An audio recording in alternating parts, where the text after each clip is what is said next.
അങ്ങനെ നമ്മൾ ഇന്നൊരു ഫ്രൈഡേ ബ്രേക്ക്ഫാസ്റ്റിന് വേണ്ടി ഇറങ്ങുന്നു. ഇന്ന് ബ്രേക്ക്ഫാസ്റ്റിന് നമ്മൾ പോകുന്നത് സംഗീത പ്യോർ വെജ് റെസ്റ്റോറൻറ്റിലേക്ക്. അപ്പോൾ ഇപ്പോൾ ഞങ്ങൾ ഇവിടെ വീട്ടിൽ നിന്ന് ഇറങ്ങിയിട്ടേ ഉള്ളൂ. ജസ്റ്റ് നമുക്ക് അവിടെ ചെന്നിട്ട് അവിടുത്തെ വിശേഷങ്ങൾ കാണാം. കുക്കും അച്ഛമ്മയും കൂടി വണ്ടിയിലേക്ക് കയറുന്നു. അച്ഛൻ വണ്ടി എടുത്ത് റെഡി ആയിട്ട് നിൽക്കുന്നു. ഇനി നമുക്ക് പോകാം. ഫ്രൈഡേ ആയ കാരണം റോഡിൽ നല്ല ട്രാഫിക് ഉണ്ടായിരുന്നു. പക്ഷേ ഞങ്ങളിങ്ങനെ പുറത്തുള്ള കാഴ്ചകളെല്ലാം കണ്ട് ഇങ്ങനെ ആസ്വദിച്ചിരുന്നു. സംഗീത റെസ്റ്റോറൻറ്റ് എന്ന് പറയുന്നത് മനാമയിൽ ഇന്ത്യൻ ക്ലബിൻ്റെ എക്സാക്ട് ഓപ്പോസിറ്റ് സൈഡിലുള്ളതാണ്. ഇത് പ്യോർ വെജ് റെസ്റ്റോറൻ്റ് ആണ്. ഇവിടെ താഴെ കോമൺ ആയിട്ട് ഒരു ഡൈനിങ് ഏരിയ ഉണ്ട്. അതുകൂടാതെ മേളിൽ ഒരു സ്പെഷ്യൽ ഫാമിലി റൂം ഒരുക്കിയിട്ടുണ്ട്. ഞങ്ങളിവിടെ ഇരുന്നിട്ടാണെങ്കിൽ അടിപൊളിയായിട്ട് റവ മസാല ദോശയും പിന്നെ വട സാമ്പാറും ഒക്കെ കഴിച്ച് ഹാപ്പി ആയിട്ട് അവിടെ നിന്ന് പുറപ്പെട്ടു നേരിട്ട് തനമോളിലേക്ക്. തനമോൾ ഇവിടെ നമ്മുടെ സെക്കൻഡ് ഹോം പോലെയാണ്. എല്ലാം വീക്കെൻഡും ഞങ്ങൾ ഇവിടെ തന്നെ ഉണ്ടാവും.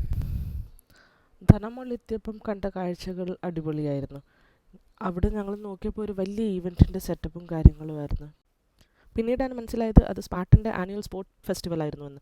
അവിടെ ആണെങ്കിൽ കുറേ ആം റെസ്ലിംഗ് ചാമ്പ്യൻഷിപ്പും ക്രോസ്ഫിറ്റിൻ്റെ വക കുറച്ച് ഈവൻറ്റും പിന്നെ വെയിറ്റ് ലിഫ്റ്റിംഗ് ബോക്സിംഗ് ഈവൻറ്റ്സ് അങ്ങനെ കുറേ കാര്യങ്ങളുണ്ടായിരുന്നു. ഒരുപാട് ബൈക്കേഴ്സും ഒക്കെ ഇതിൽ കാണാനായിട്ട് വന്നിട്ടുണ്ടായിരുന്നു. കുഞ്ഞു അപ്പോഴേക്ക് ഒരു ഉറക്കമൊക്കെ കഴിഞ്ഞുണന്ന് അവിടെ തനമോളിൽ മേളിൽ R&Bയിൽ കുറേ നടന്ന് വിൻഡോ ഷോപ്പിംഗ് ഒക്കെ ചെയ്തു കുഞ്ഞ്.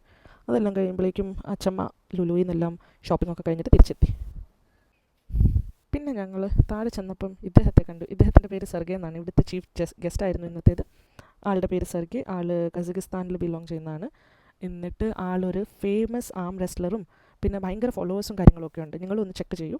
ആളുടെ ഇൻസ്റ്റാ അക്കൗണ്ടും കാര്യങ്ങളൊക്കെ ഞാൻ ഡിസ്ക്രിപ്ഷനിൽ ഇട്ടേക്കാം. ഓക്കെ, അപ്പോൾ ബൈ.